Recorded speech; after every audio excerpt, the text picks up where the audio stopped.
thank you everyone for coming. I'm really sorry about the delay getting started. But we thought, with it being Wellbeing Month, Spike, in collaboration with the AEE team, thought it'd be a great idea to showcase some of our Spike scholars and hear from some of our very own QAS staff members on well-being and some of the research and also experiences and perspectives that we can hopefully take on board as well. So first up we have Spike scholar and USC student Chantel Simons, who will be presenting on athlete adjustment disorder and the impact of life and sport stresses on mental well-being. So Chantel has just had her PhD thesis accepted with corrections. So well done, Chantel. So it's great to be able to hear Chantel's findings at the end of her PhD journey. Next, we have Spike scholar and UQ student Amelia Moyes, who'll be presenting on how athletes juggle the complex demands of their sporting dreams and life stresses and demands as well. Then we have our very own CMO, Dr. Sharon Stay, talking about ways in which staff can prioritise their health and well-being. And I guess if we're not looking after ourselves, how can we be doing the very best for our athletes and coaches, which was a comment from Zach at the last huddle. So just touching on that. And last, we have AIS and QAS Coach Development Lead, Lucas Kellehane, who will discuss the challenges that coaches face in this area with their own well-being and the well-being of their athletes and what we can potentially do to help. We might be a bit tight on time now, so there might not be time for questions kind of throughout. But as you know, we've got Subway lunch afterwards in Spike, so use that as your opportunity to ask questions to the speakers. So we'll get started. So I'll hand over to Chantel.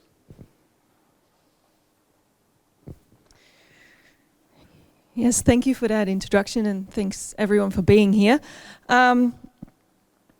This actually works, this is awesome.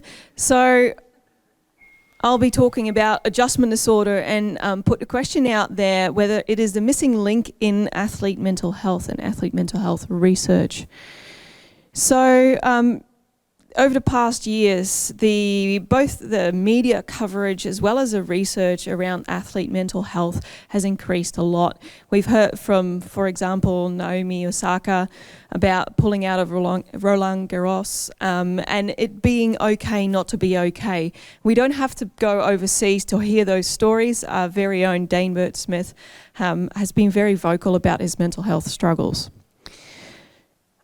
So the AIS did a research study, a mental health audit about 2 years ago, so pre-COVID, and they found that 1 in 3 athletes struggles with anxiety or depression, and 44% of our athletes reported moderate to very high psychological distress. Both of these numbers are higher than what we see in the general population. Further to this, the IOC reported a consensus statement, and in that consensus statement they touched on the impact of major life and sport-related stresses on athlete mental health. However, there's currently no research around something that we call adjustment disorder. So what is adjustment disorder? It is basically a maladaptive reaction to the identifiable psychosocial stressor or multiple stressors. And we're then talking about athlete mental health responses. I'm going to invite everyone, in terms of keeping time to a minimum, take your phones out if you're interested in this topic and take some photos of the slides, because I won't be talking about everything that's on them. So when we're talking about adjustment disorder, the main symptoms of it are preoccupation with the stressor and a failure to adapt to the stressor that will impact in various areas of life. Now, mainly when we're talking about mental health, we usually talk about the red area all the way over to the right, so where we're actually more talking about mental illness than mental health. However, mental health is better explained on a continuum, where on the left-hand side we've got the green area, peak performance, happiness, positive emotions. And as we move down that spectrum, we're looking at a normal stage or even subsyndromal issues where, like it's getting harder to get out of bed, you got some feelings of feeling blue, being tired more than usual, or when we get to the very end of it, people start falling off the cliff. And this is something that obviously we want to help, we want to prevent, and we want to intervene there. I've left a little space there, and that's where we put adjustment disorder. So instead of going to like a persistent, longer lasting mental health issue, adjustment disorder is more of a transient situation.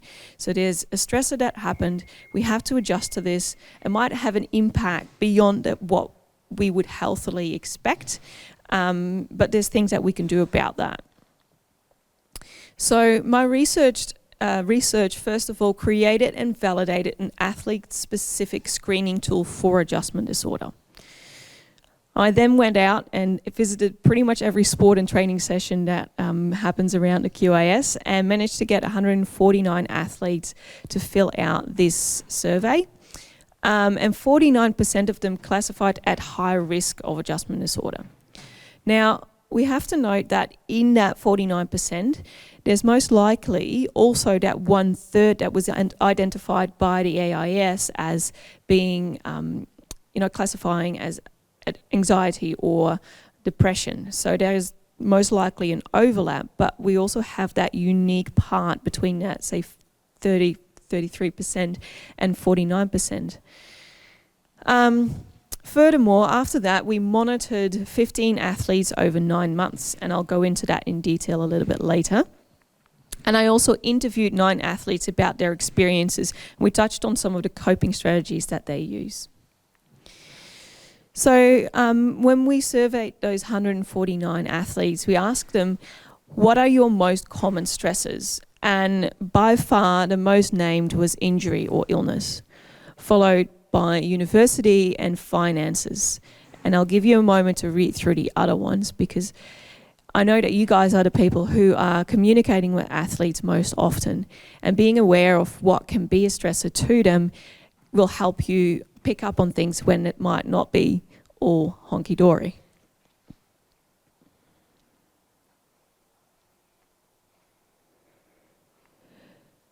So with that in mind, we can start looking at what happens when they do encounter a stressor.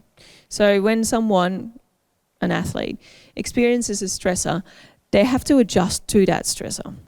And we found that female athletes show more symptoms of adjustment disorder, and injured athletes show more symptoms of adjustment disorder. So knowing that, we can then start looking out for some of those risk factors. We also found that athletes who show higher levels of mindfulness actually show lower levels of adjustment disorder, indicating that that might be an early intervention strategy or some coping strategies that we can share with them. And we found that particularly avoidance coping strategies, so disengaging from the situation, distracting yourself beyond the point of actually dealing with what's going on, can have a negative impact on mental well-being in those situations. Social support and connection with other people was very important to athletes when they've experienced stresses.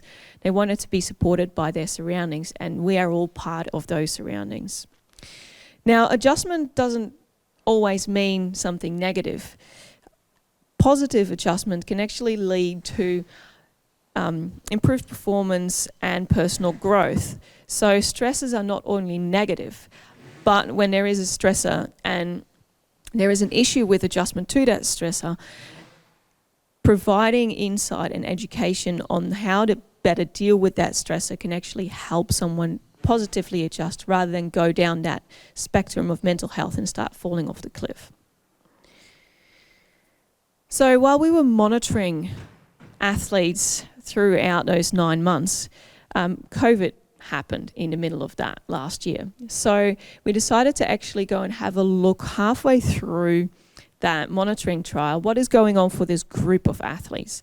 Now, in the middle of this, you see this dark line. That is where the COVID restrictions and the lockdown started, 23rd of March last year.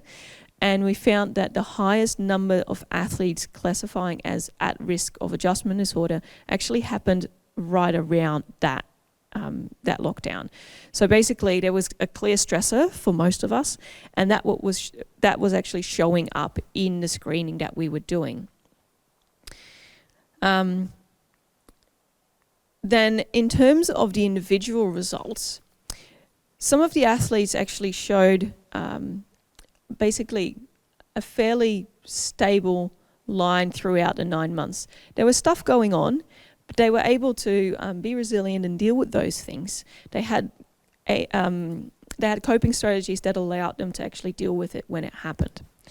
Whereas other athletes, and this is the bottom graph here, had so much on their plate or did not have the right coping strategies to deal with what was on their plate to deal with that adjustment. So we see that those athletes were actually, I don't know what's going on with my pointer, in the red for most of that period. And this is where providing feedback and educating them on what's going on and actually validating what they are feeling is very important. Other athletes showed one of those up and down patterns. Like everything's great today and then something happens, and I know about this athlete. These were actually these peaks where this athlete was going into that red zone were actually fights with a partner. So everything was good. I have a fight with my partner. The world's falling apart. Everything's good again. I have a fight with my partner. The world's falling apart.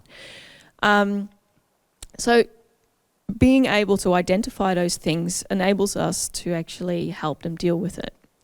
Then the last one is kind of one of the reasons that we try to do this research and also educate others on what we found is this athlete was struggling with a bunch of things, had to relocate multiple times throughout early last year, and then through the research actually realised that there was more going on, and this athlete sought support from a sports psych and a counsellor, and then we see that that line is coming out of the red zone into the green.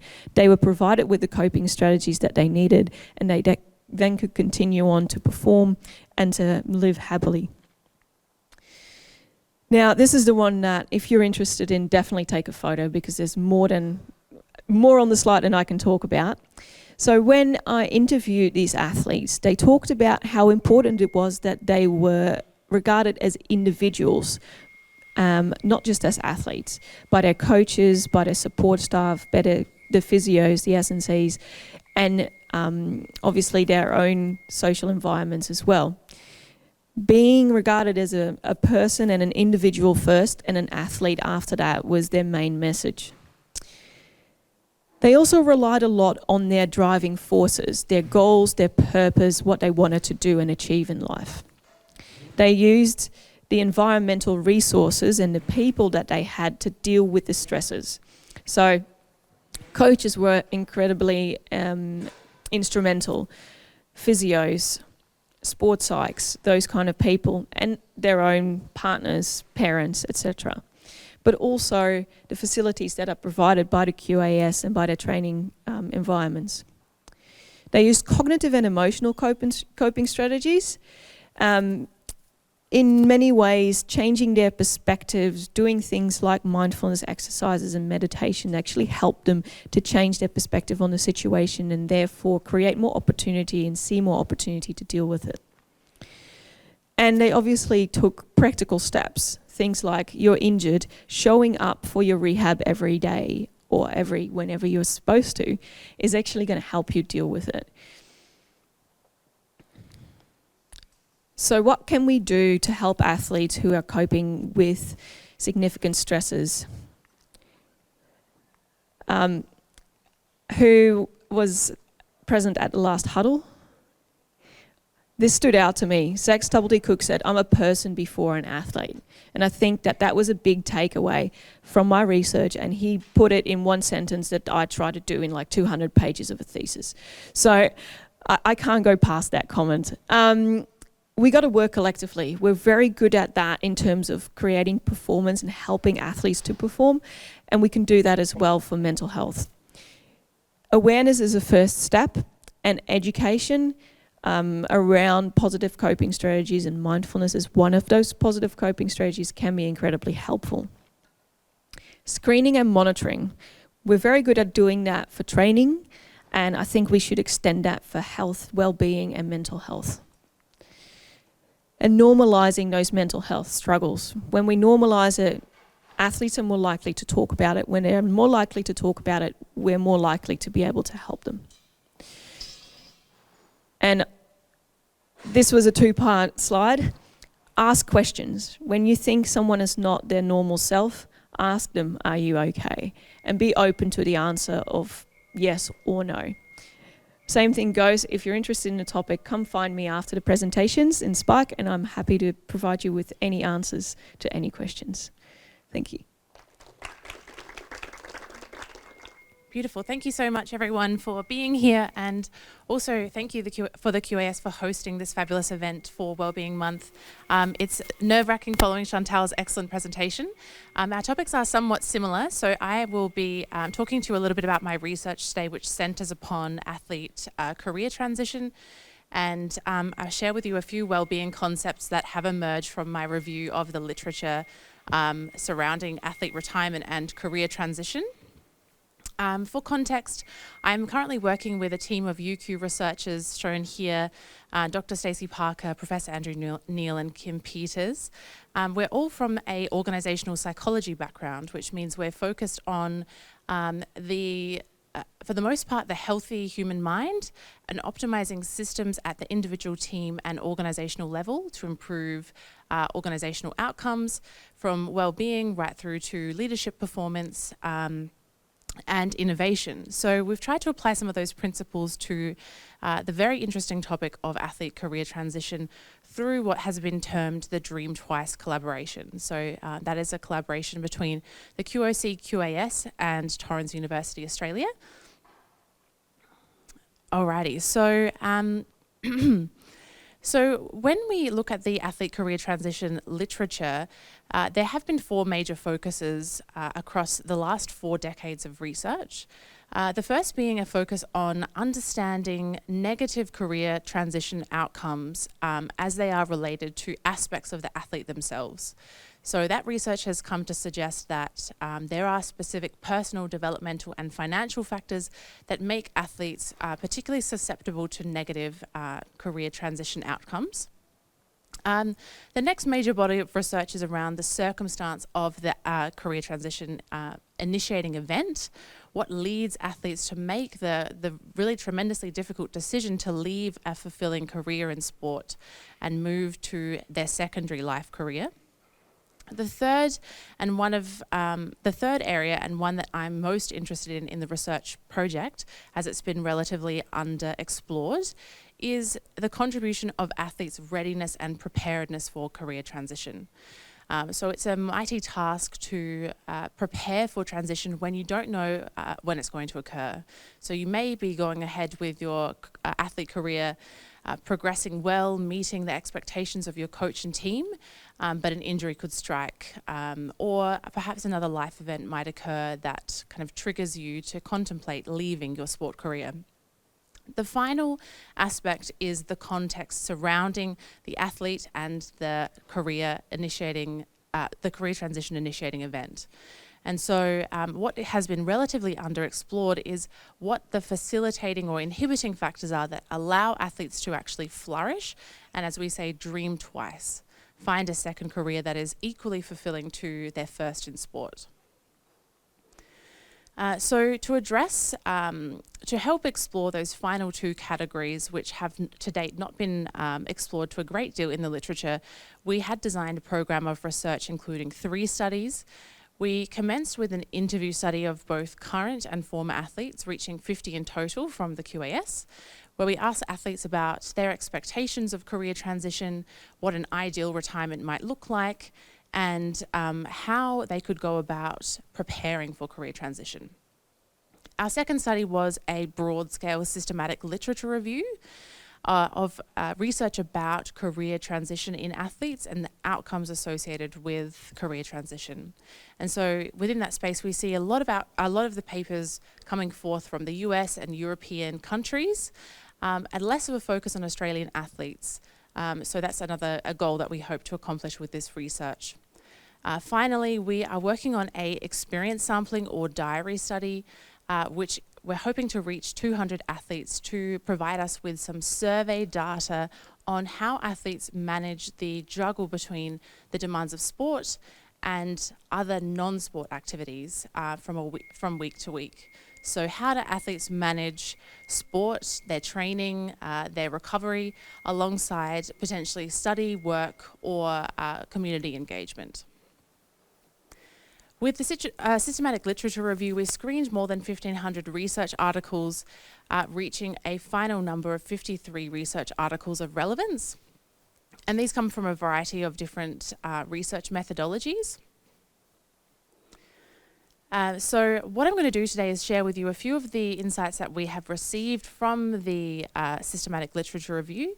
But I first wanted to provide a little bit of additional detail about the study we're currently recruiting for, as I said, the diary study. So we are hoping to reach a further 50 athletes before the 18th of October. And we're looking for current athletes of age 18 or over who are currently recognised by a state sporting institute, for instance, the QAS, and might be interested to participate in a weekly 10-minute survey about how they are balancing their primary sport and non-sport goal in their life. And for athletes, we do have some participant incentives available, including 3 $1,000 sport grants, some gift cards as well. And all athletes will receive access to a personalised feedback report, which you can see depicted on the right there, and an evidence-based tip sheet on strategies to promote their well-being. So please do get in touch if you have any questions about this particular study or how you might be able to get athletes in your network involved.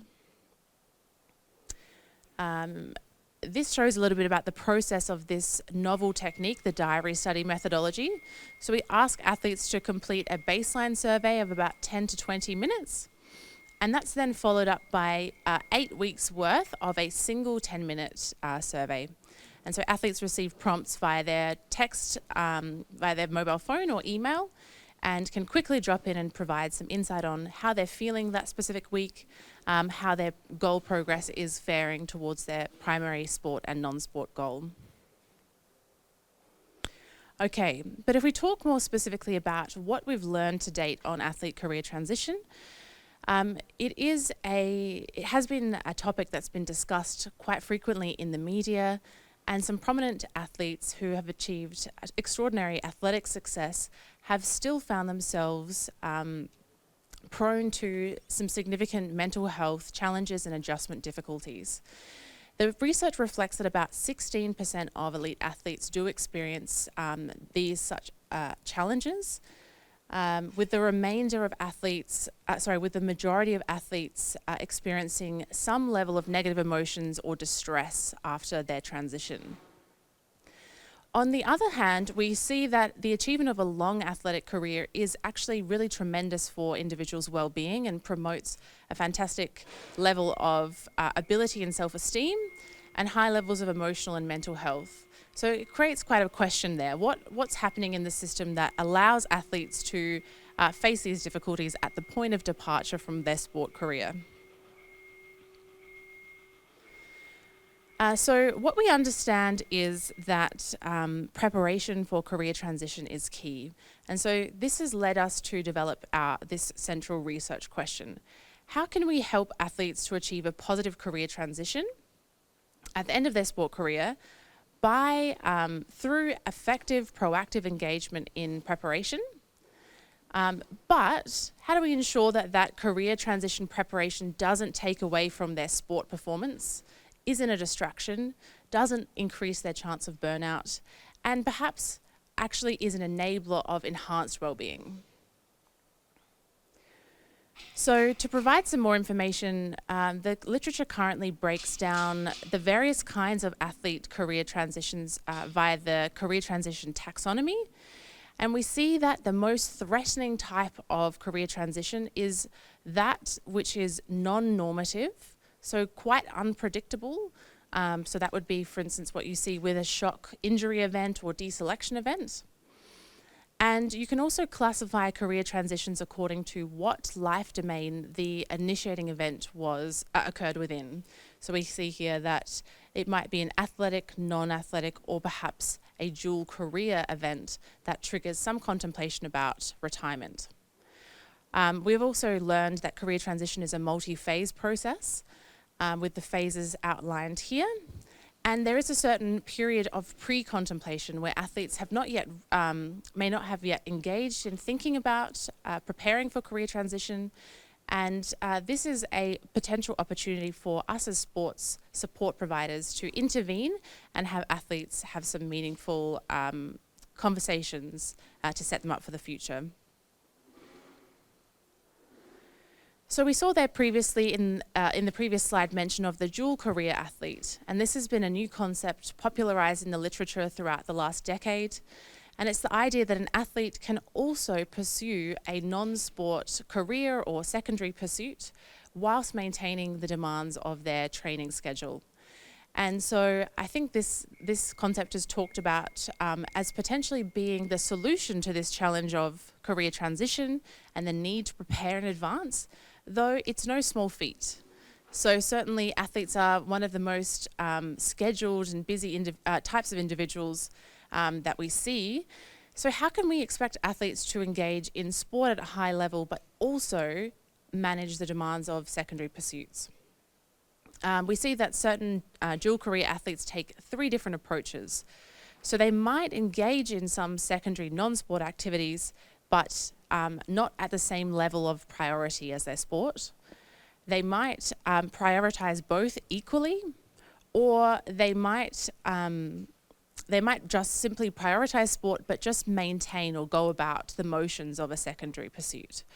So not all of those strategies are equal in terms of how much they benefit athletes at the point of career transition. And so we see here depicted just the profound number of different demands that athletes need to manage. So we have here categorized, apologies for the formatting here, have several indicators of, so we have sport here as only one of many demands, work, study or volunteering as potential dual career tasks, life duties, caring duties and low effort activities here as something that varies quite substantially between individuals and needs to be accounted for in their scheduling. And on the right-hand side, a number of different categories of potential recovery strategies. So you can see relaxation activities, for instance, social activities, creative activities, and so forth. So athletes often have goals associated with each of these domains in life, and they need to figure out how to strategically allocate their very limited time and energy resources between these various domains. Important for their well-being, of course, is that they manage the expenditure of their resources and they make sure that these resources are being replenished at the same rate. In the organizational psychology literature, we see evidence that psychological recovery is really significant and has been discussed among the populations of office workers who have found it difficult to, who have limited control over their schedules, their place of work and so forth. We see that psychological recovery can be maximized when we prioritize these four factors. So psychological detachment is a really important characteristic of effective recovery activities. So an activity that can help athletes achieve mental distance from taxing activities and rumination. So they need a sense of cognitive absorption in their tasks. And this could come about from perhaps spending time with friends and being immersed in conversation, or otherwise it could come about from playing a video game that draws your attention fully. Relaxation is another component of psychological recovery that's really significant. And this is about seeking freedom from tension and perhaps in a more active way than we've come to experience through Netflix and binging Netflix or being a bit of a couch potato. This involves a little bit more creativity. So it might be more about hobbies, spending time outdoors, or engaging in creative pursuits. Lastly, we get maximal recovery in our downtime when we spend time developing a sense of mastery in a non-sport pursuit. So that's a sense of proficiency in a positive non-work related task. So for instance, you might like to do a photography course and have the sense that you're building a skill in a different environment and forming group memberships and social identities separate from your sporting network. Lastly, and quite significant for the very busy athlete life, is the importance of momentary or micro breaks. So these can be as short as 2 minutes to 10 minutes in length. And this is about scheduling times within your workday to reflect, to look inward, and to take a moment for yourself. In an office environment, this could be something like visiting the water cooler, visiting your friend's, your co-worker's desk and speaking with them briefly, calling your partner, sending a quick message to a friend. If at all possible, it would be of great benefit for athletes to ensure that they include micro breaks and momentary recovery strategies when they're not able to schedule larger blocks of time for recovery. All right, I was just speak lastly about this diagram, which I find really interesting. So we have, you may have heard previously about intrinsic and extrinsic forms of motivation. When we are trying to engage athletes in career transition preparation, it's important that we try and foster their intrinsic motivation towards these tasks. So whilst it can be tempting to simply try and add a incentive for participation in career transition preparation, this can ultimately undermine athletes' sense of autonomy and competence and makes that motivation of a lower quality and less likely to sustain over time. So we want to think about ways of fostering athletes' passion in other non-sport or kind of preparation activities and fostering their intrinsic motivation towards those tasks, which means they're more likely to be able to accommodate them in their busy schedules moving forward, and they're more likely to maintain momentum throughout those tasks and resilience when times get tough. I might quickly mention, sport non-sport balance is a significant factor that has come out of the literature, as well as being important for athletes, not only throughout their career, their sport career, but also within the transition process. So similar to the concept of work-life balance, which has been, which is well known, sport non-sport balance is about allowing athletes or facilitating athletes to be able to juggle their sport and non-sport pursuits in a way that makes them feel that they are able to meet the expectations of both of these life domains.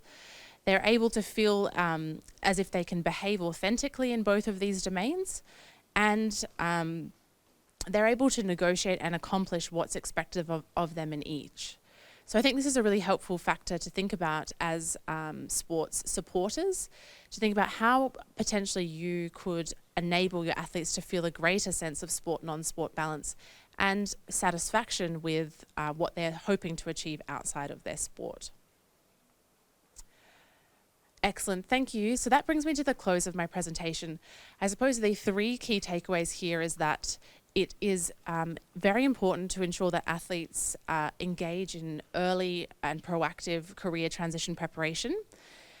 And this can be supported by thinking about fostering high quality motivation towards preparation activities, thinking about ensuring that they have support for a good level of sport non-sport balance, and making sure that they have recovery strategies for their career management. Excellent. Thank you very much, and please do come and visit me in the break if you have any questions about this research. Thank you. Oh, thank you guys. I'm terrible with a microphone. If I forget, I'll put it down and shout. Thank you again for being with us today, and thank you for Chantel and Amelia. That was fabulous research. Thoroughly enjoyed it, learned heaps, and realised that I've actually incorporated some of your stuff into mine, so maybe it was meant to be this way. Let's see if the tech helps me. Yes, great. So it's Wellbeing Month, but I've actually gone a little bit further into the area of wellness, if that's okay. And I'll talk about it, but wellness and wellbeing, they have a similar overlap. Sometimes you extend further into the different domains of wellness. So we'll see how we go, and I'll try not to rush, but I am very conscious of making sure Lucas has enough time as well. What is wellness? Wellness is one of those funny things that it's a modern term. It's something we never ever talked about at medical school. You know, you'd think doctors, right, they know about wellness. They're all over this health and lifestyle kind of stuff. We're not, actually. We're really good at health. We're really good at disease, which is kind of the absence of health. But we're not great at wellness because that incorporates a whole lot of other stuff, including well-being. If you think about wellness, it's kind of like having optimal health or multiple domains contributing to kind of build up to this person who's really complete and well-rounded. One of the Global Wellness Institute's definition is the active pursuit of activities, choices and lifestyles that leads to a state of holistic health. So that phrase holistic health is actually really good. That's kind of what I want to see when I'm looking at wellness. And part of that is sort of mental and physical well-being as part of that. So it's not just the absence of illness, and unfortunately that's kind of where we get stuck as health practitioners and as doctors. We kind of get stuck in that health and illness sphere. So when you think of the domains of wellness, some people talk about 6, some people talk about 8. As I go through this, I want you to kind of think about it. Number 1, personally, so for you as a QAS staff member or health practitioner. Number 2, maybe how this affects our athletes, so the domains and what it would look like for them. And number 3, our coaching population, how they would sort of fit into these groups as well. Because every time I listen to a presentation, I'm, trying to listen to it from my personal aspect, but also trying to generalise it to the people that I care for. So try and look at it with that. So the different domains, and they've been beautifully already spoken about in some areas today. So we may well have touched on things like social and emotional health with Amelia's work, even occupational, though there's having a purpose. Actually, I'll read you out the definitions because I quite like them, and I'm a visual learner, so I still need things to refer to. When we talk about physical wellness, we're talking about nourishing a healthy body through exercise, and we at QAS are so good at that. Hey, we kind of get the exercise bit down pat. But do we always get the nutrition bit down pat? Do we get the sleep and what that does for our physical health? So there's other parts of physical health that we need to think about. Mental health, where we engage the world through learning and problem solving and using our creativity. Emotional health, that's being aware of and accepting and expressing our feelings or understanding the feeling of others. Environmental health, that's not something we talk about very often, or environmental well-being, where we have that positive interaction between the planet we live on and us as humans and our behaviours in caring for the environment and the choices we make in these areas, consumerism and sustainability and all of those things. Occupational wellness, that's a tricky one. That means you've got to find a meaningful role and you've got to contribute something in your workplace or in your role or as an athlete in their professional athlete realm. Financial wellness is kind of that feeling of freedom from financial stress or reduced financial burdens.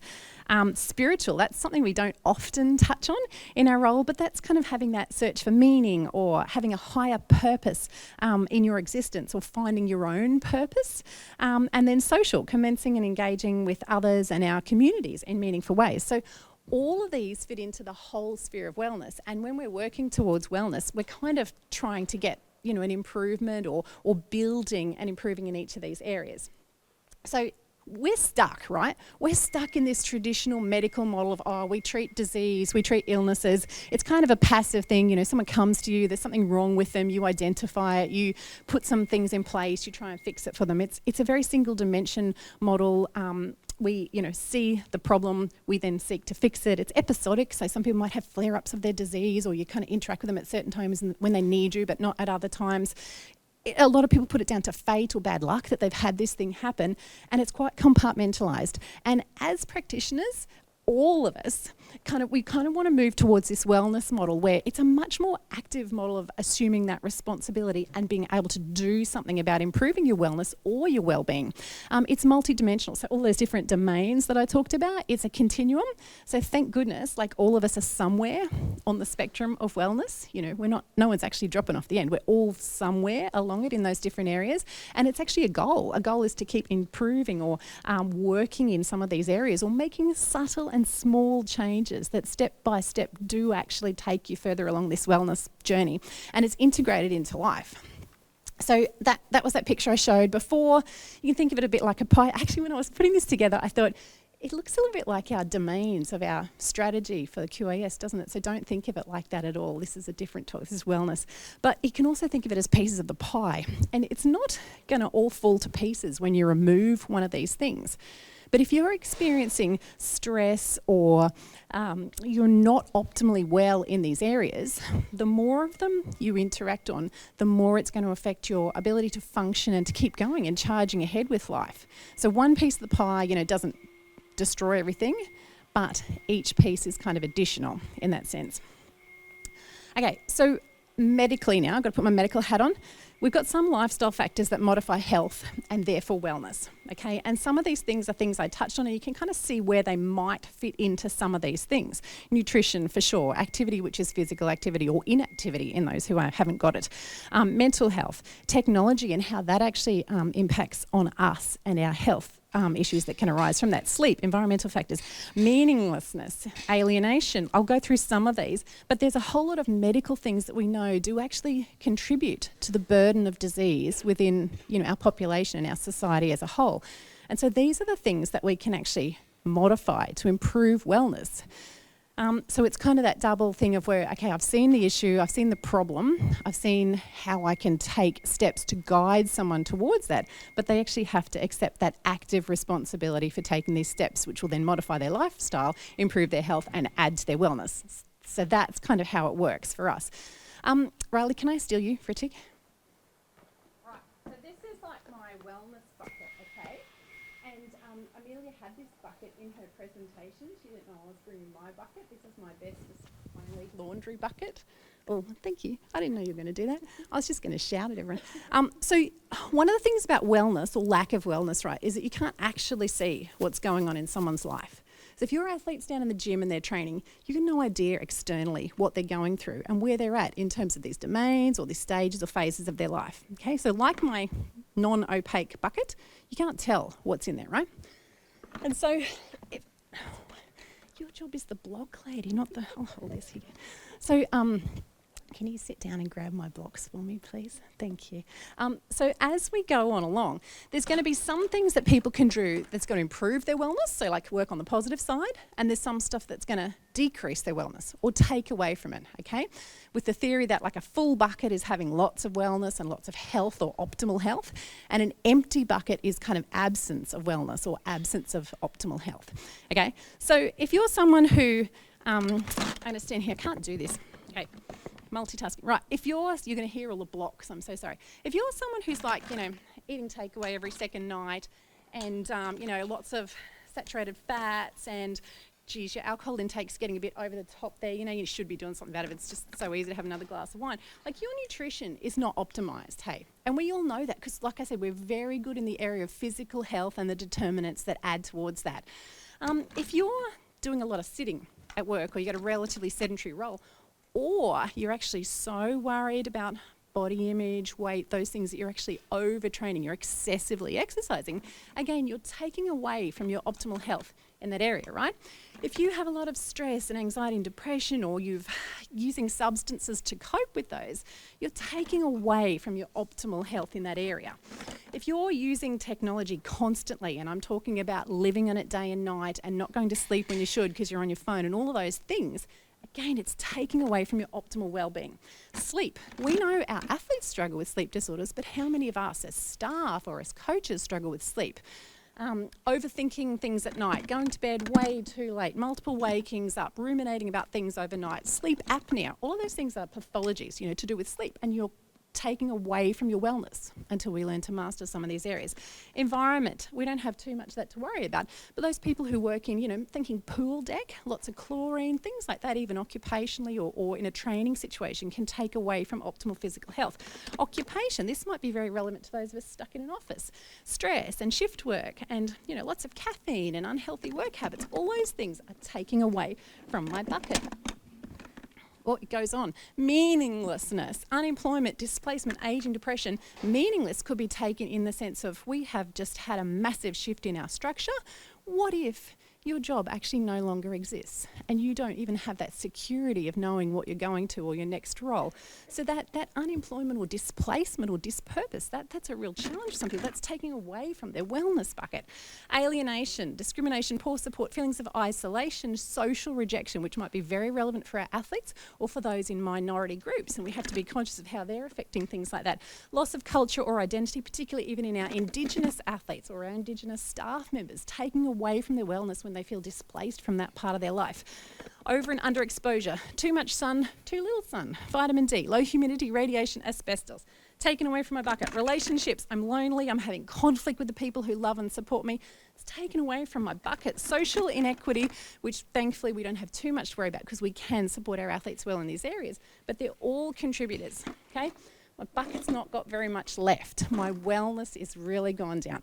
So as you can see, all of those areas contribute, and they're not all in the area of physical health, where I tend to spend, a lot of my day treating people. So, having said that, and given a picture of wellness may or may not be, how can we identify a need in a colleague, co-worker, athlete, coach, someone we're working closely with? A lot of it is of the principles of are you okay day. You've got to actually be there to ask the question. You've got to listen and you've got to encourage some action to be taken. And at the end, I'll just click up some quick resources. And you've got to check in with that person. You have to have a genuine relationship with that colleague, athlete or coach. And I think that's something we do really, really well at QAS. From my short time in the department, I feel that real staff connection. I feel like we do support each other well, and I know that we definitely deliver that to athletes, and I hope we deliver that same sort of quality, deeply personal relationships to coaches, or we're working towards building those, because that's how we're going to pick up that something's not right.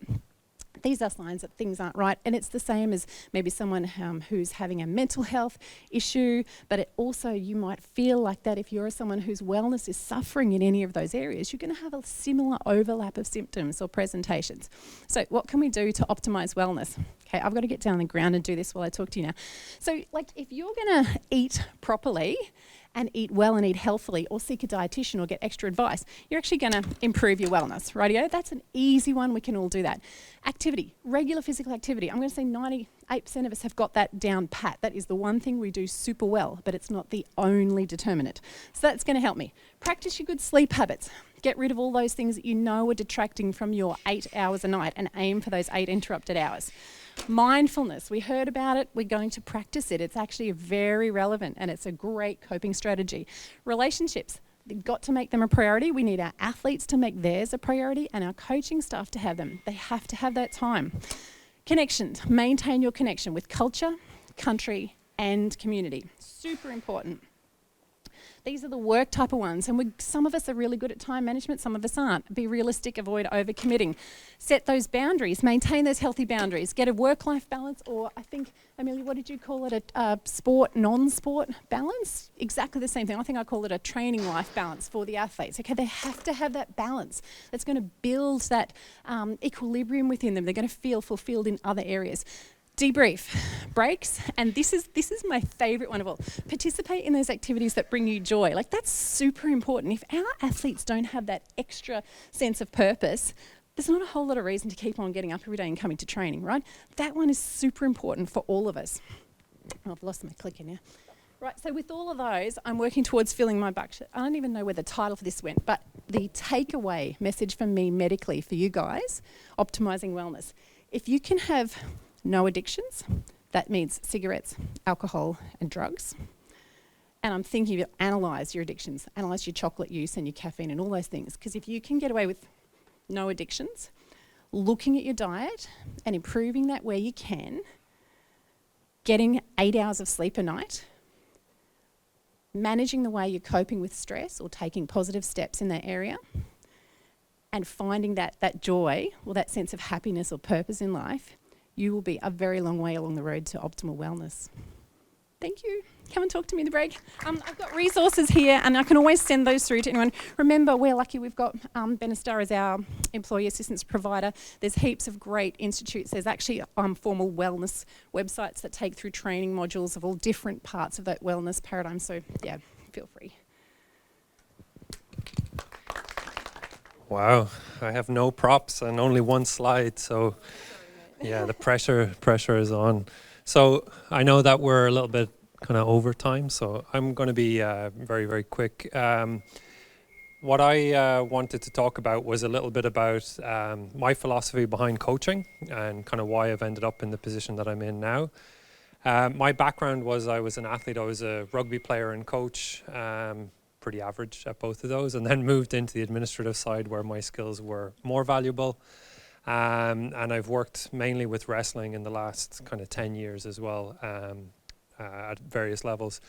But when I got the invitation to talk about this, about wellness, and sometimes it's quite challenging with high performance coaches to even broach the subject.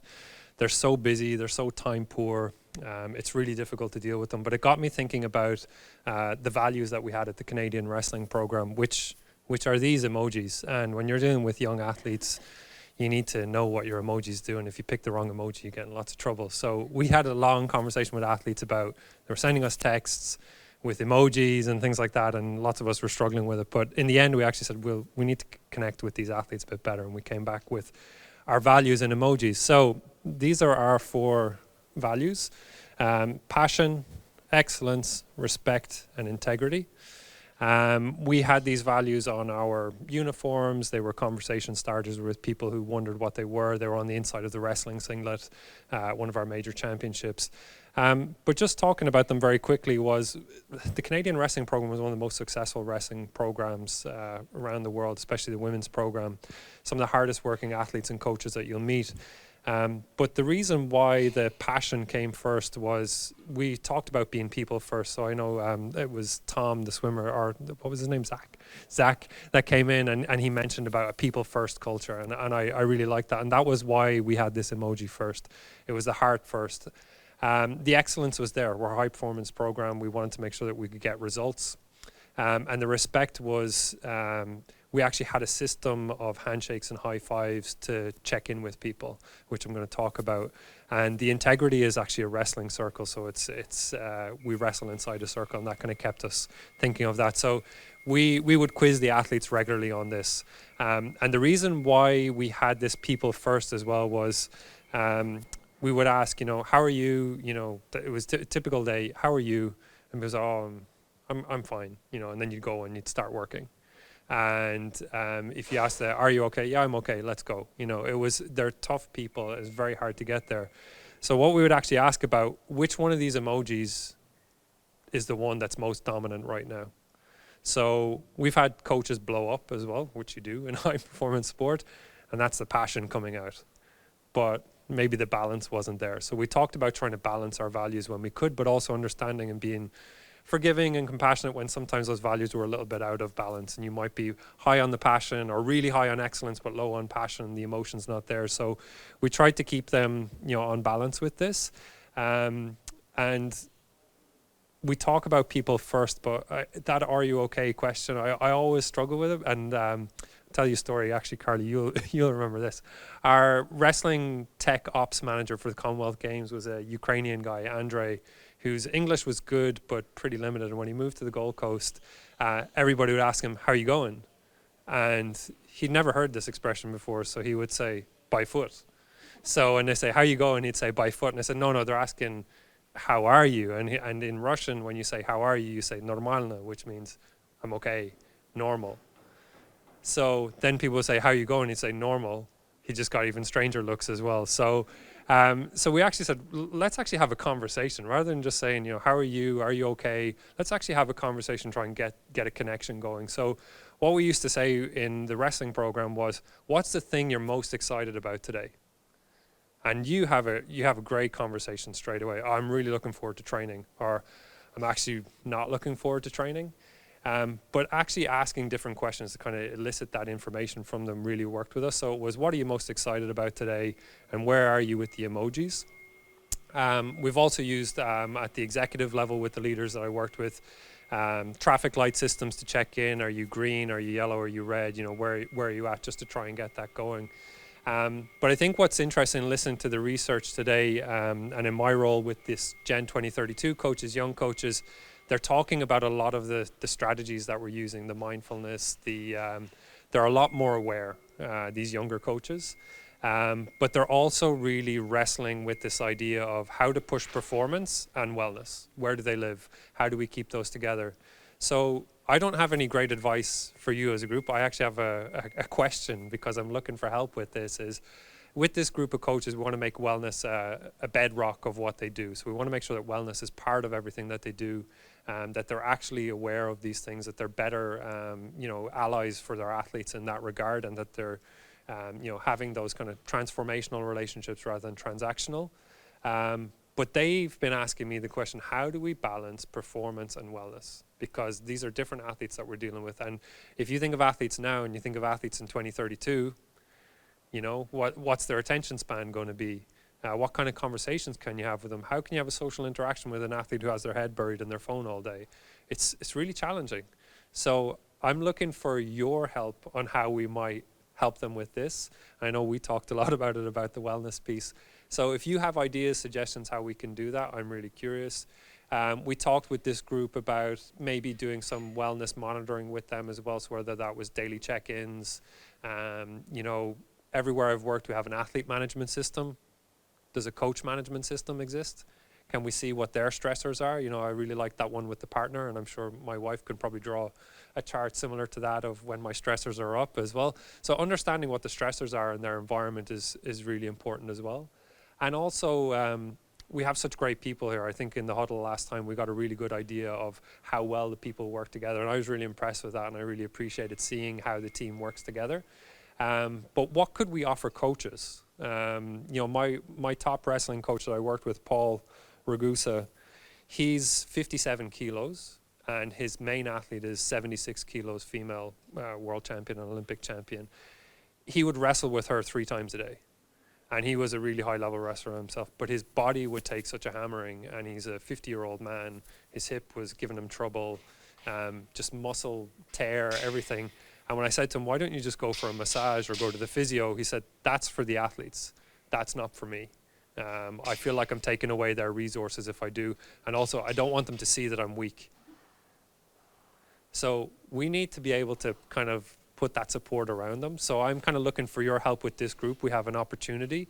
Maybe if you have ideas, if you have suggestions about how we could do that, how we could monitor that, how we could engage with them on this, and how they can kind of lead that then into their daily performance environments with their athletes. So it's really a call to action, and I think emojis are easier for me to speak to. And the other aspect of the wellness piece that I'm